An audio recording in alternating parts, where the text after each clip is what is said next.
Қазіргі таңда ақпараттық жүйе өте ауқымды болғандықтан біз әр күні кем дегенде 1 миллион ақпарат естиді екенбіз. Осы 1 миллион ақпаратты біз өзіміз қорыту үшін және таңдау үшін тағы да бір уақыт көлемі кетеді, және де біз оның барлығын жадымызда есте сақтаймыз. Ал жадымыз жалпы қысқа және де ұзақ мерзімді есте сақтау болып екіге бөлінеді екен. Біз мидың функцияларына да өте қатты көңіл аудару керекпіз. Біз өйткені мида екі функция, екі режим деп бөлуге болады. Ол бірінші зейінді режим болса, екіншісі зейінсіз режим. Зейінді режим дегеніміз ол бір нәрсеге назар аудару, ал зейінсіз режим дегеніміз ол назарды бірнеше жерге тарату, яғни назарды мүлдем ұстамау. Ол яғни демалу деген сөз. Кейде ұйықтауға болады, өлең тыңдауға болады, немесе өзің аспапта ойнауға болады. Кез келген ақпаратты қабылдау үшін біз ең бірінші осындай тәсілді қолданып көрейік. Оның аты Карнел әдісі деп аталады. Мысалы біз қазір үйде жатқаннан көптеген курстарды өтуіміз мүмкін, немесе YouTube'тағы жақсы пайдалы видеоларды қарасақ, онда ең бірінші сұрағымыз осындай болады: сабақта не болды және де не айтылды деген. Осы ойды қорытып екінші сұраққа мен одан не түсіндім, не түйдім дегенге көшу керек. Және де үшінші сұрақ ол енді нені өзгертемін, нені басқаша істеймін деген сұрақ қою керек екен. Ал енді мына сөздерді сіз есте сақтай аласыз. Мүмкін сіз алғашқы төртте әрбірін есте сақтауыңыз мүмкін. Сол сияқты біздің миымызда кез келген төрт сөзді немесе төрт әріпті есінде сақтайды екен, көрген, немесе төрт санда болуы мүмкін. Ал жаңағы сөзді біз төрт сөзге бөле аламыз. Міне өстіп біздің есте сақтау қабілетіміз өте қатты жақсарады.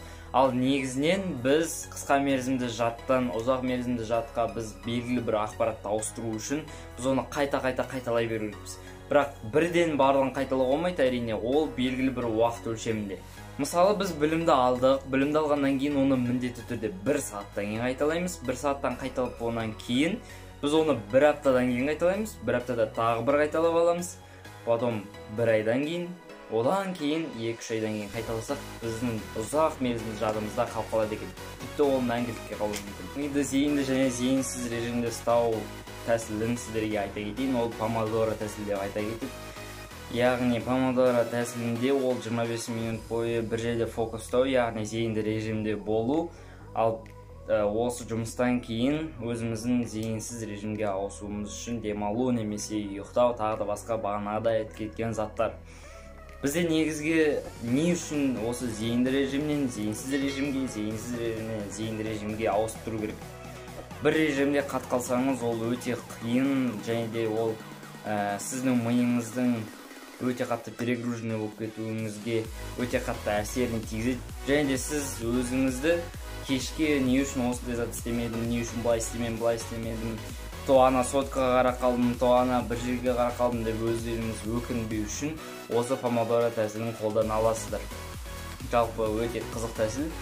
Бірақ осы мысалы бір подход 25-5, 2 подход 25-5, 23-25-5, қайтадан 3 подход біткеннен кейін 4-ші подходта уже 25-15 деген принцип ұстау керек, себебі 15 минут демалу керек.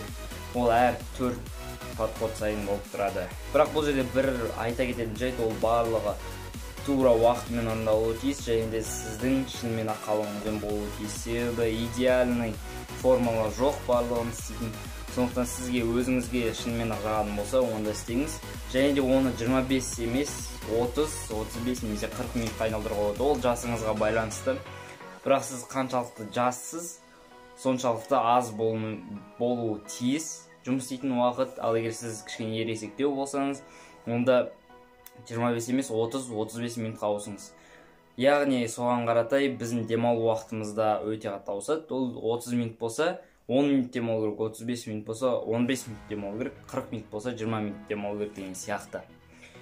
Жайында мен осымен біттім. Сіздерге айтатынымды, егер ұнаса лайк баса кетіңіздер, комментарий қалдырып кетіңіздер, және де осы менің каналыма тіркеліп кетіңіздер. Осындай керемет пайдалы видеолар көп. Сондықтан барлықтарыңызға сәттілік.